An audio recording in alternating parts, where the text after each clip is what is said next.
The sound of rain against windows. A cup of tea growing cold. My name is Dr. Sarah Chen, and I'm about to tell you how I discovered that my own mind had been turned into someone else's laboratory. This isn't fiction. This is about psychological manipulation, so sophisticated that it took me 3 years to realize I was the subject of my own husband's twisted experiment. And if you've ever questioned your own memories, wondered if you're losing your mind, or felt like reality was slipping through your fingers like sand, this story might save your sanity. Because sometimes the people who promise to love us are the ones systematically destroying who we are. I need to start at the beginning. Not with the manipulation, that comes later, but with the love. Because you have to understand what I had before you can understand what was taken from me. I met Marcus at a neuroscience conference in Chicago. I was presenting my research on memory formation in trauma survivors. He was in the audience, asking brilliant questions that showed he actually understood my work. Not just the surface level, the deeper implications. After my presentation, he found me at the coffee station. "Dr. Chin," he said, and I remember thinking his voice was warm like honey. "Your work on memory consolidation, have you considered the therapeutic applications?" We talked for 3 hours. About science, yes, but also about everything else. How we both came from families who didn't understand why we chose research over real careers. How we felt like outsiders in academic circles that valued networking over discovery. How we both believed that understanding the mind could help heal the world. Therefore, when he proposed 18 months later, it felt inevitable. Like finding the other half of my brain. Marcus understood the long nights in the lab, the frustration of failed experiments, the pure joy of breakthrough moments. He got my work because he lived it too. Our wedding was small. Just family and close colleagues. I remember dancing with him to "The Way You Look Tonight," feeling like I'd found my person. My partner in every sense of the word. But then, the first crack appeared so subtly I almost missed it. 3 years into our marriage. "Sarah, did you move the grant application files?" I looked up from my laptop, where I was reviewing research proposals. "Which files?" "The NIH application. I left it on my desk yesterday, and now it's gone." I frowned. "I haven't touched your desk. Are you sure you left it there?" Marcus paused, just for a moment, and something flickered across his face. Too quick to identify. "You're right. I must have put it somewhere else. But I knew I hadn't touched those files. Therefore, I let it go." Marriage is compromise, right? We all misplace things. Marcus had been stressed about the grant deadline, working 18-hour days. Of course he was scattered. But then, a week later, "Honey, what happened to the pasta sauce?" "What pasta sauce?" "The marinara. You said you'd pick some up on your way home from the lab." I stopped stirring the improvised tomato sauce I was making from scratch. "Marcus, I never said that. I've been at the university all day. I haven't been to the store. But we talked about it this morning. You said you'd handle dinner." The thing is, I would have remembered that conversation. I have what my colleagues call an eidetic memory for dialogue. It's what makes me good at my job. I remember conversations word for word, sometimes years later. But suddenly I was doubting myself. Therefore, maybe I'm more stressed than I thought, I said, forcing a laugh. "The tenure review has me scattered." Marcus smiled. Warm. Concerned. "You've been pushing yourself too hard, love. Maybe take a break this weekend." But then, the incidents multiplied. Keys that moved overnight. Important documents that vanished and reappeared. Conversations I remembered having that Marcus insisted never happened. Each time, his concern grew more pronounced. "Sarah, I'm worried about you. The memory issues are getting worse." And I started to believe him. 6 months later, I was losing myself in increments so small I couldn't track them. Like a photograph fading, you don't notice until the image is almost gone. Therefore, I trusted Marcus completely. 8 years of marriage, built on mutual respect and shared passion for our work. When he suggested I see his colleague Dr. Patricia Vance for stress management, it seemed caring. Logical. "Sarah," Dr. Vance said during our first session, "Marcus tells me you've been experiencing some memory difficulties." "Some," I admitted, sitting in her comfortable office with its soft lighting and tissue boxes strategically placed. "Nothing major. Just small things." "Can you give me an example?" I told her about the pasta sauce incident. About misplaced files. About conversations that seemed to evaporate like morning mist. She nodded, taking notes. How long has this been happening? A few months now. Maybe longer. It's hard to say. But that should have been my first warning. A memory researcher who couldn't pinpoint when her memory problems started?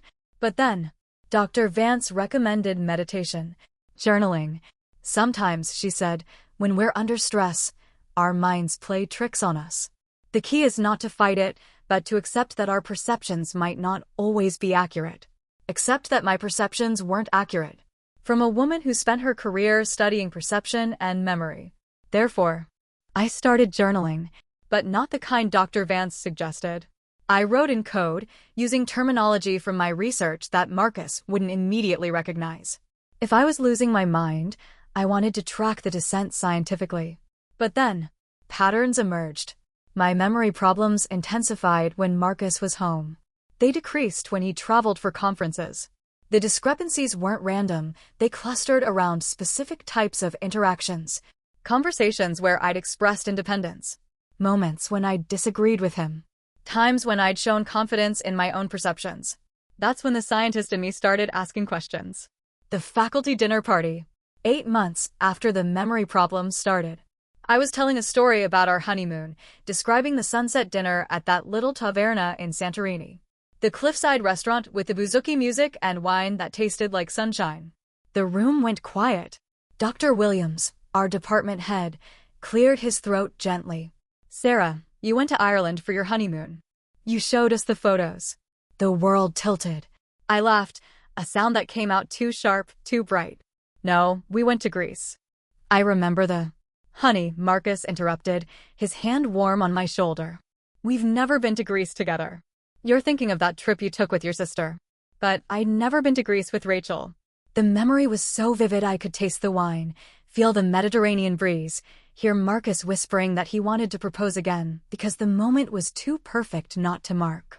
Therefore, I excused myself to the bathroom and called Rachel with shaking fingers. Rachel, quick question. Did we ever go to Greece together? Greece? No, never. You've always wanted to go, but we've never made it happen. Why? But then, that night, I lay awake staring at the ceiling while Marcus slept peacefully beside me. A memory so clear, so emotionally significant, the kind that neuroscientists call flashbulb memories because of their vivid detail, had never happened. If that wasn't real, what else wasn't real? I became my own research subject. Therefore, I started testing him. Subtly, mentioning plans we'd supposedly made, referencing conversations that never happened, just to observe his reactions. Sometimes he'd correct me immediately. Sarah, we never discussed that. Other times, he'd play along, adding details to false memories I'd created. Oh yes, and you said you wanted to invite the Hendersons too. He was studying my responses. But then, the breakthrough came when I followed him to his real office. Not the one at the university, but a private space he'd rented across town. I parked down the street and watched him enter a nondescript building. Therefore, I waited until he left, then talked my way past the building manager. I'm Dr. Chen, Marcus's wife. He asked me to pick up some files. But then, inside that office, I found my life mapped out on whiteboards like a research project. Charts tracking my memory inconsistencies over time. Video recordings of our conversations, with timestamps and notes about my reactions. Files documenting the systematic introduction of false memories and the removal of real ones. On his desk, induced memory manipulation in long-term intimate relationships, a case study in cognitive control. I was the case study. Therefore, I sat in that chair, his chair, and read through 3 years of meticulous documentation. Every confused moment, every time I doubted myself, every instance of feeling like I was losing my grip on reality had been deliberately manufactured. He'd been drugging my coffee with mild sedatives to make me more suggestible. He'd been using techniques from my own research against me. He'd been exploiting my trust to turn my mind into his laboratory. But then, the most horrifying part wasn't what he'd done, it was why. According to his notes, Marcus had been passed over for a major research grant the year before he started experimenting on me. The grant had gone to a team studying memory manipulation in therapeutic settings. He was using me to gather data for a study he planned to publish. My psychological destruction was going to be his path to academic recognition. But I had advantages he didn't know about. Therefore, my memory research had taught me about external validation techniques. I'd been backing up important files in multiple locations, a habit from years of losing data to computer crashes. I'd been recording conversations without telling him, using a voice-activated app on my phone. And most importantly, I understood the neuroscience behind what he was doing to me. But then, I spent the next month gathering evidence while pretending the manipulation was still working. I let Marcus think I was becoming more dependent on him, more willing to accept his version of events. You're right, honey. I must have forgotten. Thank you for being so patient with me. I don't know what I'd do without you. Meanwhile, I was documenting everything. Therefore, I contacted colleagues at other universities, people Marcus didn't know I was in touch with. I had them verify my memories of professional conversations, conference presentations, research collaborations. Every verification was another piece of proof that my mind wasn't failing, it was being deliberately sabotaged. But then, I reached out to Rachel and had her help me reconstruct timelines of family events. We went through photo albums, text message histories, anything that could provide external confirmation of my memories. Remember when Mom made that terrible casserole at Thanksgiving? I asked. Which year? She makes a terrible casserole every year. The one with the tuna and the potato chips on top. Oh God, yes. That was 3 years ago. You called me afterward and said you were going to send her a cookbook for Christmas. Another memory verified. Another piece of my sanity reclaimed. Therefore, piece by piece, I rebuilt my sense of reality. But the hardest part wasn't gathering evidence, it was maintaining the facade. But then, pretending to be confused when I wasn't. Acting grateful for Marcus's help while knowing he was the source of my problems. Smiling at the man who had spent 3 years systematically destroying my sense of self. Thank you for being so understanding, I said one evening after he'd corrected another false memory. He kissed my forehead. That's what love is, Sarah. Taking care of each other. I wanted to scream. Instead, I smiled. Tuesday evening, 6:47 p.m. I spread his research files across our dining room table like evidence in a courtroom. Charts, graphs, video transcripts, drug dosage calculations, 3 years of my life reduced to data points. Therefore, when Marcus walked in, I was sitting at the head of the table, wearing the blue dress he'd complimented that morning. Looking calm. Professional. This is impressive work, Marcus, I said. Though I have some questions about your methodology. But then, his face went through several emotions: shock, fear, calculation. He settled on defiance. You're not supposed to have access to those files. No, I suppose your research subject wasn't supposed to discover she was being studied. Though, if I remember correctly, and I do, despite your best efforts, informed consent is still a requirement for human experimentation. Therefore, Sarah, you don't understand. I understand perfectly. You've been systematically manipulating my memory for 3 years to gather data for a research study you plan to publish. You've been drugging me, gaslighting me, and documenting my psychological breakdown for your own professional advancement. But then, he sat down heavily, the fight going out of him like air from a punctured balloon. I never meant for it to go this far. When exactly did you plan to stop? After I had a complete psychological breakdown? After I was institutionalized? Or were you planning to cure me just in time to be the hero of your own study? Therefore, the research could help people. Memory manipulation could treat trauma, PTSD. Don't you dare pretend this was altruistic. You destroyed my sense of reality because you were bitter about a grant rejection. But then, we sat in silence for several minutes.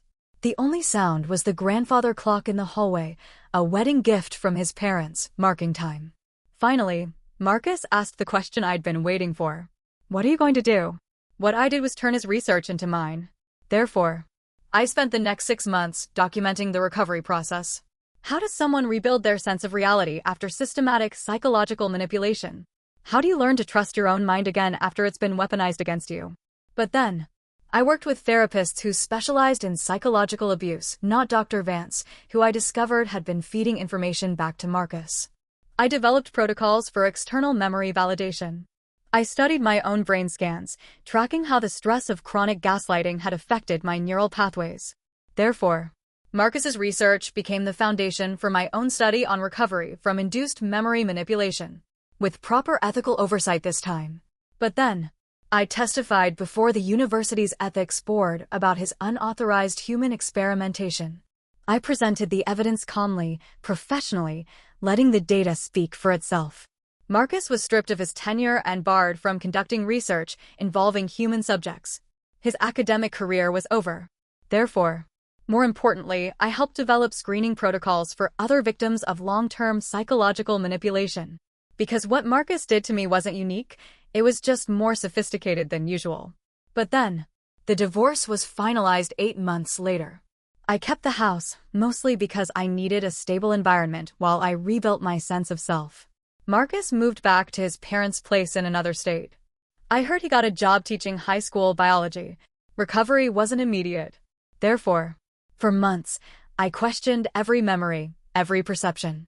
I carried a voice recorder everywhere, documenting conversations so I could verify them later. I took photos of important documents and their locations. I created external backup systems for my own mind. But then, slowly, I learned to trust myself again. The journal I'd kept during the manipulation became a roadmap for identifying when my thoughts were my own versus when they'd been influenced. Therefore, the research I published about my experience became groundbreaking work in the field of psychological abuse recovery. Academic journals that had never published first-person accounts made exceptions for my study. The combination of personal experience and scientific analysis created something entirely new. But then, the real breakthrough came when I realized that surviving Marcus's manipulation had made me a better scientist. I understood memory formation from both sides now, as a researcher and as a subject. I wasn't just studying memory anymore. I was studying survival. Today, I run a research lab focused on psychological resilience. Therefore, we study how people recover from various forms of mental manipulation, from cult indoctrination to abusive relationships.